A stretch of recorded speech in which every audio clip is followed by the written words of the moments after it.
There may be no place on everything most people picture when they hear its name is missing from the original story. Genesis never says the forbidden fruit was an apple. It never calls the serpent Satan. It never describes the garden as heaven. It never tells us that the first humans were naturally immortal.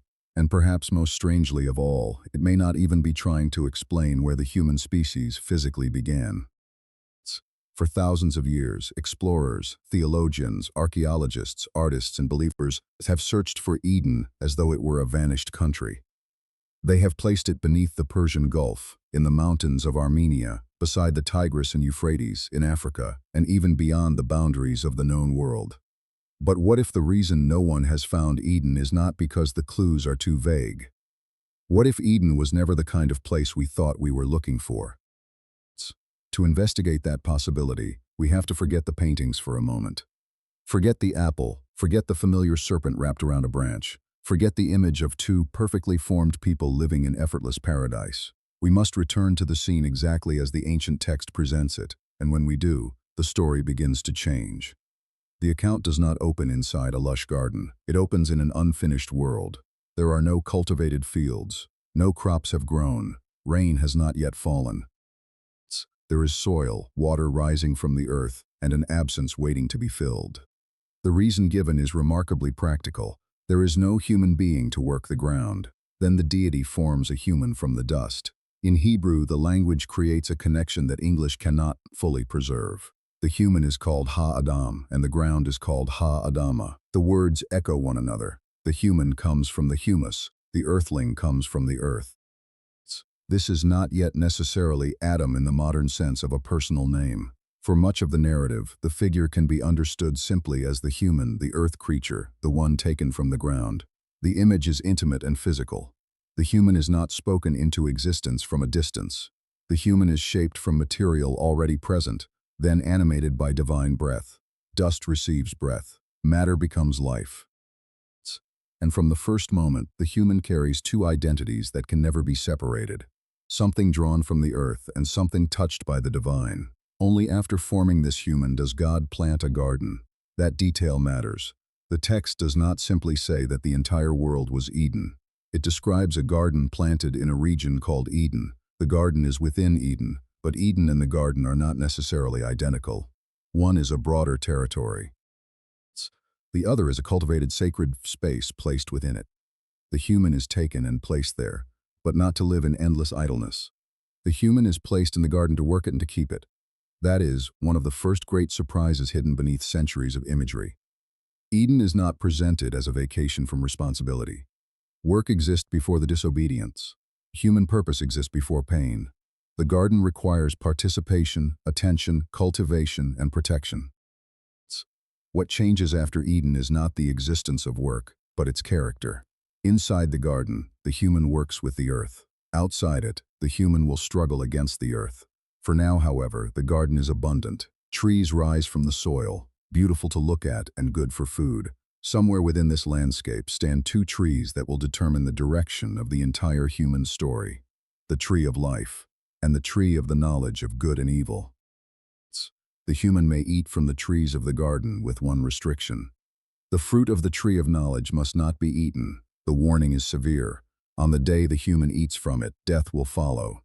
But before the prohibition is tested, another problem appears. The human is alone. The deity declares that this condition is not good. Animals are formed and brought before the human. They are examined, encountered, and named. Yet none provides the corresponding relationship the human needs. Then the human is placed into a deep sleep. From the human side, another human is built.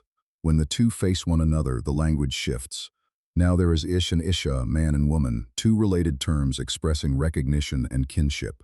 The man does not describe the woman as an alien being or a subordinate species. He calls her bone of his bones and flesh of his flesh. The narrative ends this scene with an image of radical openness. They are naked, and they are not ashamed. Then the serpent enters. The transition is almost impossible to reproduce in English, because the Hebrew narrator appears to use a deliberate play on words. The humans are described as naked. The serpent is described with a similar sounding word meaning crafty, shrewd, or The naked humans are about to encounter the crafty creature. And the first weapon used in the story is not force. It is a question. Did God really say? The serpent does not begin with a direct command to rebel. It begins by altering the shape of the prohibition. Instead of focusing on the abundance of the garden, the question makes the restriction seem total. Did God forbid every tree? The woman corrects the serpent. The trees may be eaten, only the tree in the middle is forbidden. But in repeating the command, she appears to add something. She says they must not eat the fruit or touch it, or they will die. Genesis does not previously record God forbidding the human to touch the tree. Perhaps the woman is building a protective boundary around the command. Perhaps the command has already changed as it passed from one person to another. Perhaps the storyteller is showing how fear, uncertainty, and interpretation enter the human mind before the fruit ever enters the human body. Then the serpent makes its claim. They will not die. Their eyes will open. They will become like divine beings, knowing good and evil. This is the moment usually presented as a simple collision between truth and falsehood. But the ancient story is more disturbing than that, because the serpent's words are not entirely disconnected from what happens next. The woman looks at the tree. It is good for food. It is desirable to the eyes. It appears capable of giving wisdom. She takes the fruit and eats. She gives some to the man who is described as being there with her, and he eats. There is no apple in the text. No color, shape, or species is provided. The fruit has been imagined as a fig, a grape, wheat, a pomegranate, and many other possibilities in later traditions. The apple eventually became dominant in Western art, but Genesis itself remains silent.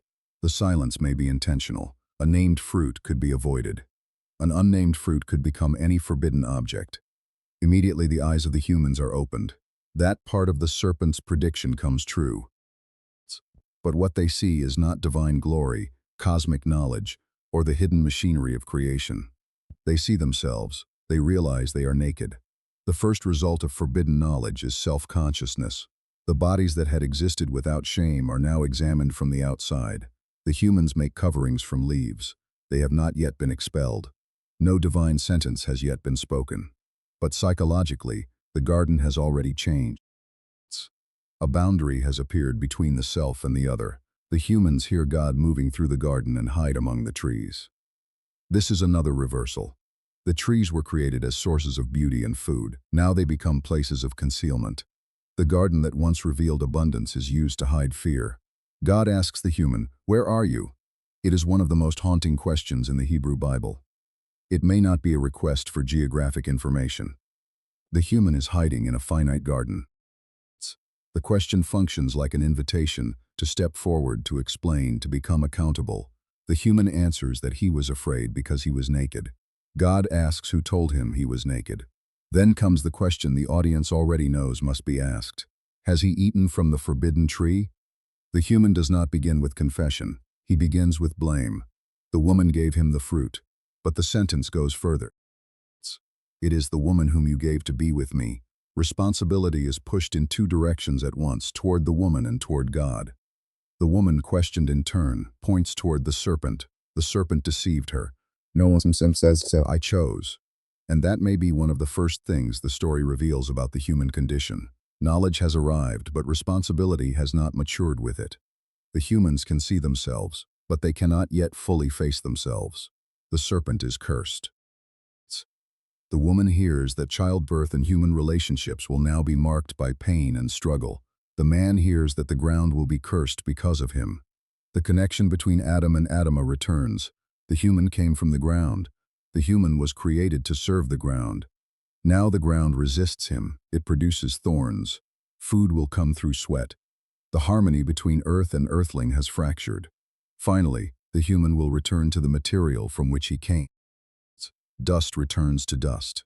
This is often described as the moment death entered the world. But the precise mechanics of mortality in the story are more complicated than the popular version suggests. The humans do not collapse on the day they eat. They remain alive, speak, receive clothing, leave the garden, have children, and build a life beyond Eden. Some interpreters understand the warning as meaning that death became certain that day. Others read the Hebrew expression as an emphatic statement. They would surely die. Still others see the loss of immediate communion with God as a form of spiritual death. But the narrative itself gives another critical clue. After the fruit has been eaten, God says that the human has become like one of the divine beings, knowing good and evil. The concern is now that the human might reach out, take fruit from the tree of life, eat it, and live forever. That statement changes the mystery. The humans have acquired something real. They have become like the divine realm in knowledge. What they do not possess is immortality. They have reached for one divine attribute while remaining creatures of dust. To prevent them from combining wisdom with endless life, they are expelled from the garden, and access to the tree of life is blocked. Seen from this angle, Eden is not merely a story about breaking a rule. It is a story about the boundary between humanity and divinity. The serpent offers a partial truth without revealing its full cost. The humans gain knowledge, but knowledge does not free them from death. It makes them conscious of the vulnerability that was already written into their bodies. They become aware, and awareness cannot be reversed. At the entrance to the garden, cherubim and a flaming turning weapon guard the path to the tree of life. The gate closes. Human history begins outside it. But if this is the story, where was the garden? Genesis seems to offer geography. A river flows from Eden to water the garden, then divides into 4 great rivers. They are named Pishon, Gihon, Tigris, and Euphrates. 2 of those names appear familiar. The Tigris and Euphrates dominate the landscape of ancient Mesopotamia, flowing through regions associated with some of the earliest cities, writing systems, legal traditions, temples, and agricultural states known to history. It seems like the perfect clue. Follow the rivers, and perhaps they will lead us back to the beginning. But the map immediately begins to break apart. The Tigris and Euphrates are identifiable. The Pishon and Gihon are not. The Pishon is said to surround a land called Havilah, associated with gold and precious materials. The Gihon surrounds the land of Cush, a name used elsewhere in ways that have led interpreters toward regions south of Egypt, although its meaning in Genesis remains disputed. There is no known location where all 4 rivers emerge from a single source exactly as the account describes. The Tigris and Euphrates do not behave like 4 branches flowing outward from one garden. Their headwaters lie to the north, and they move generally south toward the Persian Gulf. If the other rivers are identified with waterways in Africa, Arabia, or India, the geography becomes even more expansive. The description starts to resemble more than a local map. It begins to resemble a map of the world as imagined from an ancient perspective. For centuries, this difficulty has produced proposed Edens across an enormous territory. Some have placed the garden near the headwaters of the Tigris and Euphrates in the mountains of eastern Anatolia and Armenia. Others have looked south, toward the marshlands and ancient plains of Iraq. Some have suggested that rising waters in the Persian Gulf covered a once fertile landscape that may have helped inspire memories of a lost homeland. Satellite images of ancient river channels have occasionally been presented as candidates for the missing Pishon or Gihon. Geological changes, shifting coastlines, and vanished waterways make these proposals intriguing. But intriguing is not the same as demonstrated. No excavation has uncovered a site that archaeology can identify as the Garden of Eden. No inscription has been discovered announcing that Adam lived there.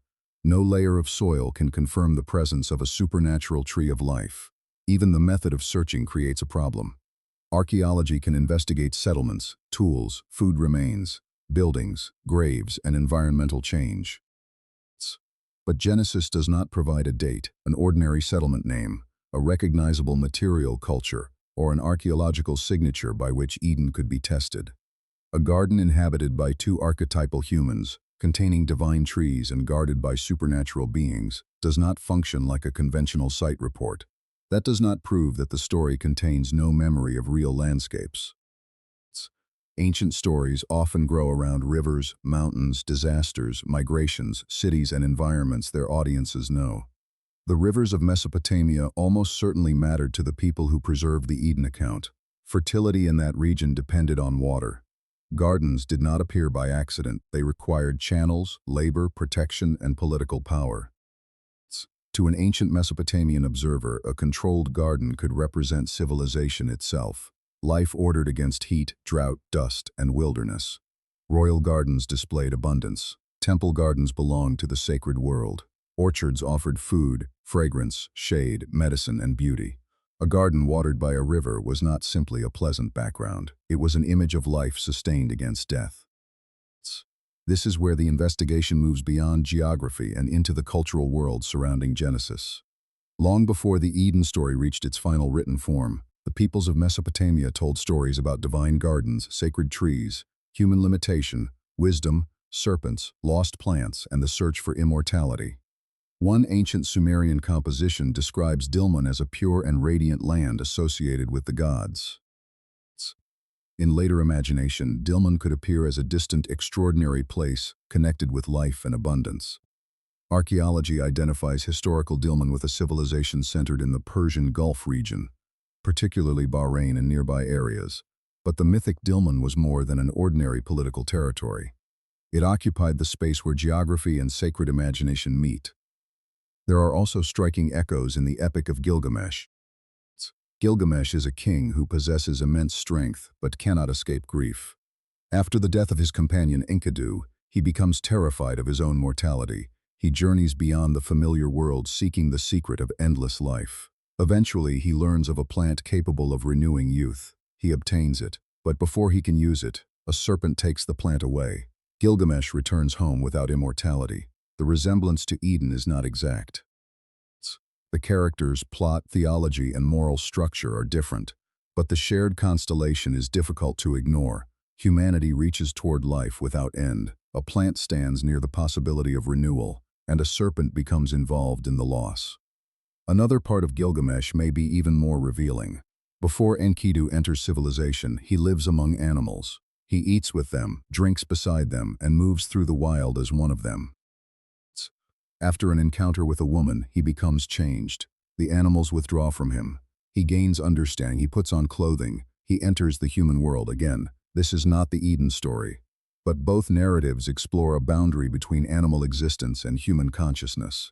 Knowledge, sexuality, clothing, separation from nature, and entry into civilization arrive together. The transformation makes the human more capable. It also makes return impossible. Another Mesopotamian story concerns Adapa, a wise human associated with the god Ea. Adapa is offered the food and water of life in the divine realm, but following instructions he has received, he refuses them, not realizing what they truly are. The opportunity for immortality disappears. Once more, the details differ sharply from Genesis. Yet the ancient question is familiar. Why are human beings intelligent enough to understand death, but unable to overcome it? Why do we possess wisdom that seems almost divine, while living in bodies that return to dust? The existence of these parallels does not prove that a biblical writer copied a single Mesopotamian story and changed the names. Ancient literature rarely develops in such a simple line. Stories travel, separate, combine, and transform. Symbols can be inherited from a shared cultural environment without one text being a duplicate of another. The biblical Eden account may be participating in a much older conversation, but it gives that conversation a distinctive form. In many Mesopotamian traditions, humans exist partly to serve divine needs. The gods may be numerous, divided, competitive, hungry, or dependent on ritual offerings. Genesis presents a more concentrated theological world. One God forms the human, plants the garden, gives life, establishes a boundary, searches for the hiding humans, judges them, and even makes clothing for them before they leave. The humans are punished, but they are not abandoned naked. This small act is easily overlooked. They had sewn leaves to cover themselves. God replaces their improvised coverings with garments of skin. The scene contains judgment and care at the same time. The relationship has been damaged, but it has not vanished. This complexity may explain why Eden has survived when countless ancient stories have been forgotten. No character is reduced to a simple symbol. The humans are innocent and responsible, deceived and willing, newly wise and profoundly foolish.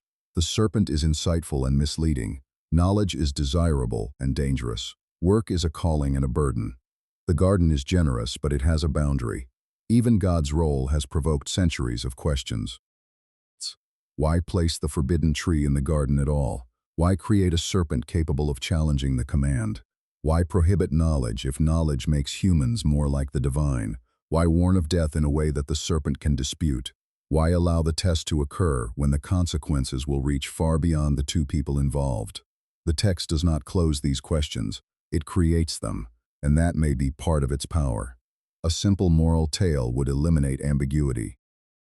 The villain would lie completely. The humans would gain nothing. The punishment would follow in an obvious way. But Genesis admits that their eyes open. It records God saying that they have become like divine beings in knowing good and evil. The catastrophe is not that the promised knowledge was imaginary. The catastrophe is that the knowledge was real. What then is the knowledge of good and evil? No single interpretation has convinced every reader. It may refer to moral discernment, the ability to distinguish right from wrong. It may describe comprehensive knowledge using two opposites, good and evil, to mean everything between them. It may represent maturity, the movement from childhood innocence into adult awareness. Some scholars have connected it with royal wisdom, legal judgment, or the power to determine what is beneficial and harmful. Others see the phrase as the human claim to moral autonomy, not merely learning right and wrong, but taking the authority to define them independently. Each interpretation changes the story. If the tree gives moral awareness, why prohibit a quality humans appear to need? If it gives universal wisdom, the restriction may protect the boundary between creature and creator. If it represents maturity, Eden becomes a story of humanity leaving childhood. If it represents autonomous judgment, the central problem is not intelligence itself, but the attempt to become the final authority over reality. The narrative may be capable of carrying more than one meaning at once. Human beings desire wisdom. Human beings also misuse it. We need knowledge to survive, build, heal, judge, and love responsibly. Yet the same consciousness permits calculation, manipulation, domination, and shame. Knowledge opens the eyes. It does not automatically purify the heart. The serpent has also been transformed by later interpretation. In Genesis, the creature is introduced as one of the animals of the field, distinguished by its craftiness. The text does not name it Satan. It does not call it the devil. It does not describe a fallen angel entering an animal's body. Those connections develop later. Within Christian tradition, later biblical writings and centuries of interpretation linked the ancient serpent with Satan. This became deeply influential in theology, preaching, painting, literature, and popular culture. For many believers, that identification expresses a legitimate reading of the Bible as a unified spiritual story, but historically, it is important to recognize the layers. The serpent as it appears inside Genesis is not presented with the full biography later tradition gives it. This distinction does not tell believers how they must interpret the story. It tells investigators which details belong to the ancient narrative itself and which entered through later reception. The same is true of the word fall. Genesis never labels the event the fall of man. It never pauses to define a doctrine called original sin. It does not explicitly say that every descendant of the first pair inherits personal guilt for eating the fruit. Those theological frameworks became especially important in later Christianity. The writings of Paul connected Adam with the entrance of sin and death and contrasted Adam with Christ. Centuries later, theologians, including Augustine in the Latin West, developed influential explanations of inherited sin, guilt, desire, mortality, and the need for grace. Different Christian traditions have not always understood these ideas in exactly the same way. Jewish interpretation generally did not build the same doctrine of inherited Adamic guilt. Eastern Christian traditions often placed greater emphasis on inherited mortality and corruption rather than describing every human being as personally guilty of Adam's individual act. These distinctions matter because the image most people inherit is often a combination of Genesis, later scripture, theology, medieval art, Renaissance painting, poetry, folklore, and modern entertainment. What we remember as a single ancient story is actually a layered cultural construction. Even the familiar idea that Eve alone caused humanity's ruin is more complicated when we return to the text. The serpent speaks to the woman and she takes the fruit. But the man is described as being with her. He eats without recorded protest. When questioned, he shifts responsibility. Both receive consequences. Both leave the garden. Later interpreters frequently turned Eve into the primary symbol of temptation. Her body became associated with danger, sexuality, weakness, and deception. Such readings influenced societies far beyond the boundaries of biblical commentary. Yet Genesis itself does not describe the fruit as a sexual act. The couple already exist together before the serpent appears. Their nakedness is not initially sinful. The text does not say sexuality was created by the transgression. What changes is shame. The body was present before. The judgment of the body comes afterwards. The story may therefore be less hostile to embodiment than some of its later interpretations suggest. The humans are made from earth. Their companionship is called good. Their union is celebrated. Their nakedness is initially peaceful. The problem begins not because they possess bodies, but because trust collapses. They distrust the giver. They grasp the fruit. They hide from one another behind coverings. They hide from God among the trees. Then they protect themselves through accusation. Eden's first broken relationship is not between humanity and nature. It is between perception and trust. This returns us to another scholarly possibility. The garden may function as a kind of primordial sanctuary. The story places divine presence, sacred trees, precious materials, cherubim, boundaries, and human service within one ordered space. Later Israelite sanctuaries would also use garden imagery, carved plants, trees, precious metals, and cherubim. Their entrances were oriented with symbolic care, and access to the most sacred zones was restricted. Some interpreters have also noted that the Hebrew verbs used for the human's task of working and keeping the garden can appear elsewhere in connection with priestly service and guarding sacred space. From this perspective, Adam is not simply the first farmer, he is a guardian in a sanctuary. The expulsion is therefore more than losing a beautiful home. It resembles removal from sacred presence. The cherubim at the entrance are not decorative angels. They mark a protected boundary between ordinary human space and the place of divine life. This interpretation is influential, but it remains an interpretation. Genesis never directly calls the garden a temple. Still, the possibility changes the search once again. Perhaps Eden cannot be found by locating 4 waterways because its geography is theological. The garden may represent the meeting point of heaven and earth, divine order and human vocation, life and mortality. The rivers could connect that sacred center symbolically with the entire known world. Water flows outward. Life begins at the center and spreads toward distant lands. In that case, the geography may be designed not to help an explorer walk back to Eden, but to tell an ancient audience that all fertility, wealth, and life ultimately flow from the divine source. The map is meaningful without being navigable. This would not be unusual in ancient literature. Ancient maps and geographic descriptions often combined real places with symbolic structures.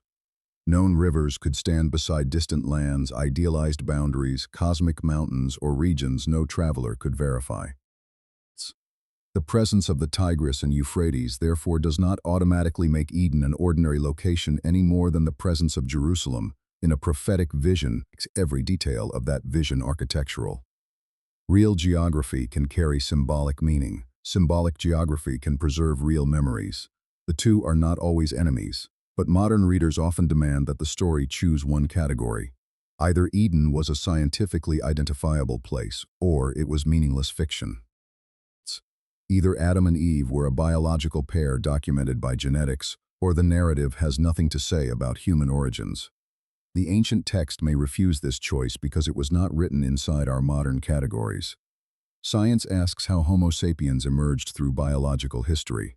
The fossil evidence places the evolution of our species in Africa hundreds of thousands of years ago. Fossils from sites such as Jebel Irhoud in Morocco indicate that early members of Homo sapiens existed roughly 300,000 years ago. Genetic and fossil evidence describes populations, migrations, mixing, isolation, adaptation, and change across immense spans of time. This evidence does not point toward Mesopotamia as the biological birthplace of the human species. Nor does it describe all living humans descending recently from one isolated couple living beside the Tigris and Euphrates. But Genesis is not written like a genetic model. It has no discussion of anatomical change, population size, inherited mutations, extinct hominin species, or evolutionary timescales. Its human is made from dust and breath in a compact theological scene. To force the account to function as modern population genetics may ask it to answer a question its original form does not attempt to address. That does not automatically tell religious readers how to reconcile scripture and science. Some understand Adam and Eve as a literal historical pair. Some view them as representatives selected from an existing human population. Some interpret them archetypally as every man and every woman. Others see the story primarily as sacred myth, not myth in the sense of a worthless lie, but a traditional narrative expressing realities about God, humanity, freedom, mortality, and moral existence. The investigation cannot choose among these positions by archaeology alone. A theological claim is not tested in exactly the same way as the age of a fossil. But history can reveal when a modern expectation has been placed upon an ancient text. It can show that Genesis may be explaining the human condition rather than the biological mechanism that produced Homo sapiens. Look at what the story spends its time explaining. Why do humans feel shame? Why are relationships marked by desire, vulnerability, conflict, and domination? Why does childbirth bring life through danger and pain? Why does agriculture require exhausting labor? Why do humans possess wisdom but still make destructive choices? Why do we hide when exposed? Why do we blame others? Why do we know we will die? Why do we imagine that life should have been different? These are not geographic questions. They are existential ones. The Eden narrative gathers them into a single lost garden. The structure resembles what historians call an explanation of origins, not necessarily the origin of the species, but the origin of the world as humans experience it. The story explains why snakes crawl, why farming is hard, why clothing exists, why family relations become strained, why people fear divine judgment, and why immortality remains beyond reach. It places the fractures of adult human existence inside a story of transition. Before the fruit, the humans possess life without reflective shame. After the fruit, they possess awareness without security. They have crossed from innocence into moral history. This may explain another detail that popular retellings often miss. The next major story is not about a demon or a second forbidden fruit. It is about two brothers. Cain works the ground. Abel keeps animals. Their offerings are received differently. Cain becomes angry. God warns him that sin is crouching at the door and that he must master it. Then Cain kills Abel. The first explicit appearance of the word commonly translated as sin occurs not in the garden scene, but in the story of Cain. And the first human death recorded in Genesis does not occur when the fruit is eaten. It occurs when one brother murders another. The movement is chilling. Inside Eden, the humans take what is forbidden and blame one another. Outside Eden, their son refuses warning and spills his brother's blood into the ground.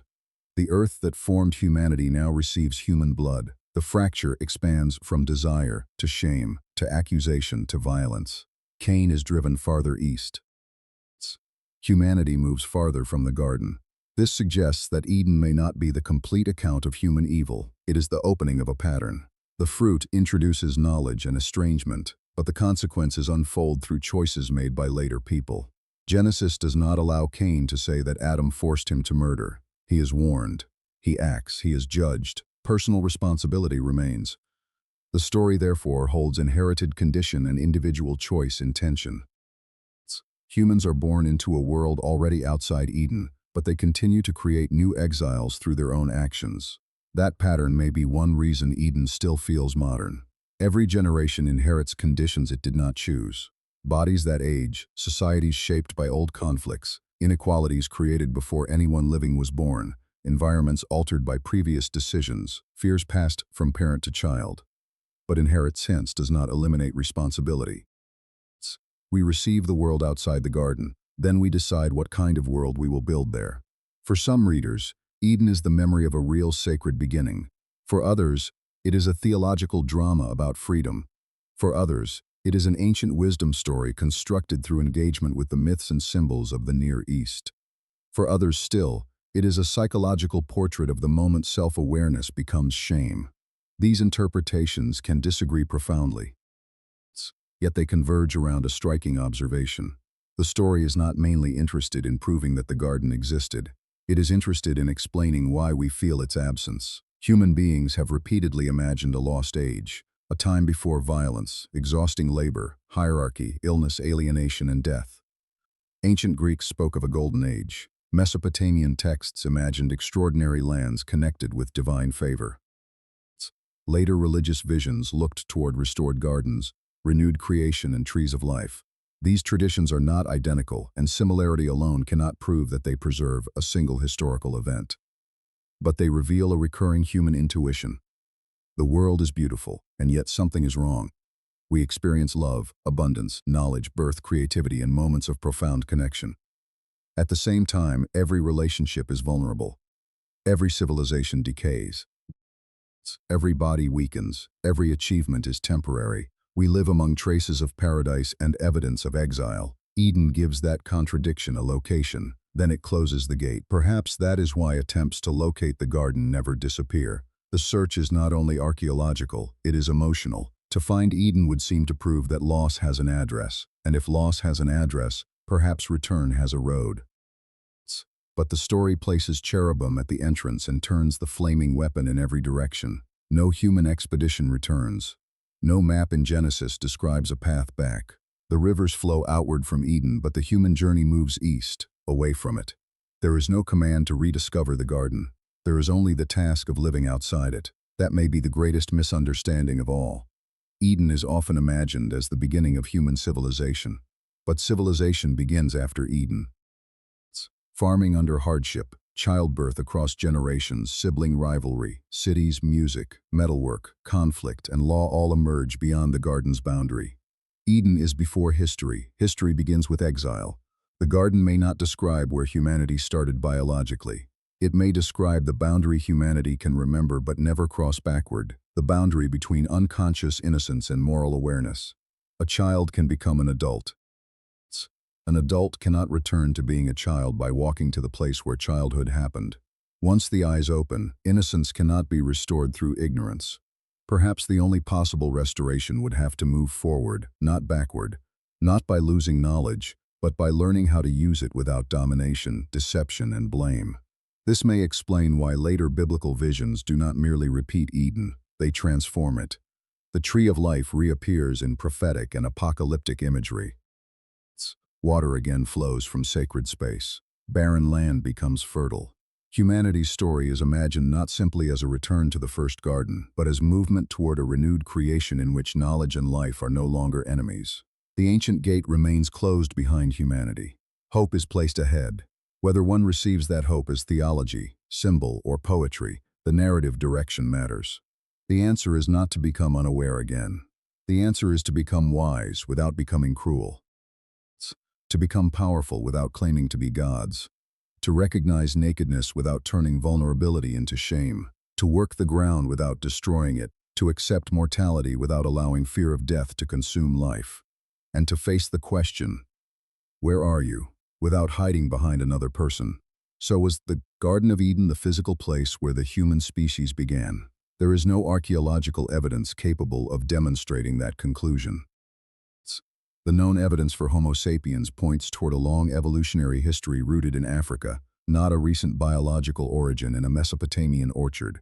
Could the Eden account preserve memories of real rivers, fertile landscapes, sacred gardens, environmental changes, or ancient Mesopotamian ideas? Yes. Its world contains recognizable geography and powerful cultural echoes. But no proposed location has been confirmed, and similarities with older traditions do not reveal a simple chain of copying. Was the story misunderstood? In many popular forms, almost certainly. The apple, the fully developed identity of the serpent as Satan, the terminology of the fall, and elaborate doctrines of inherited guilt are not presented in Genesis in the simple form many people assume. They belong to a long history of interpretation that may carry theological meaning, but should not be confused with every word of the original narrative. And yet removing those later layers does not make Eden less mysterious, it makes it more mysterious.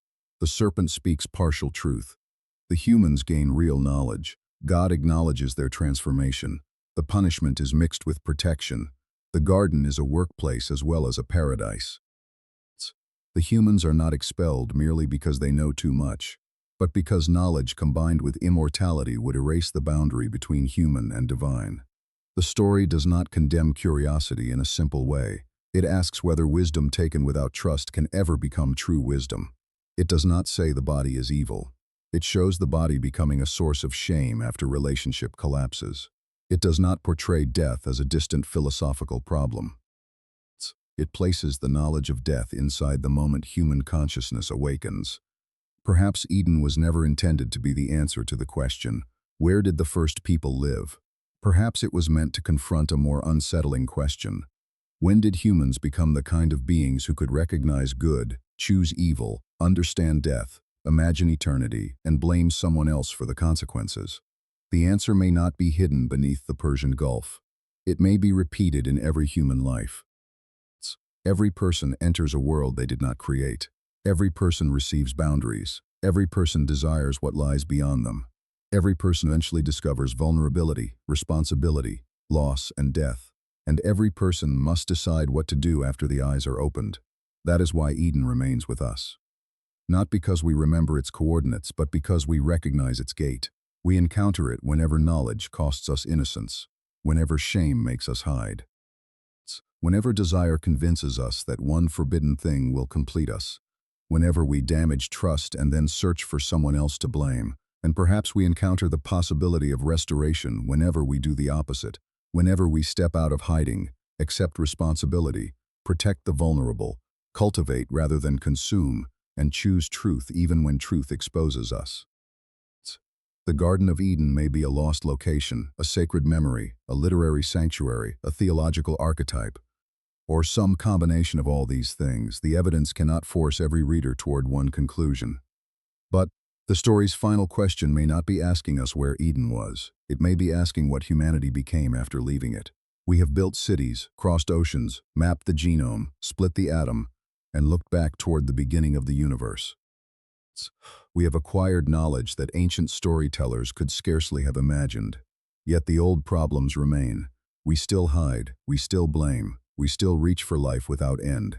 We still struggle to distinguish wisdom from power, and we still stand outside a garden, wondering whether the greatest thing we lost was immortality, innocence, trust, or the ability to live within limits without seeing those limits as a prison.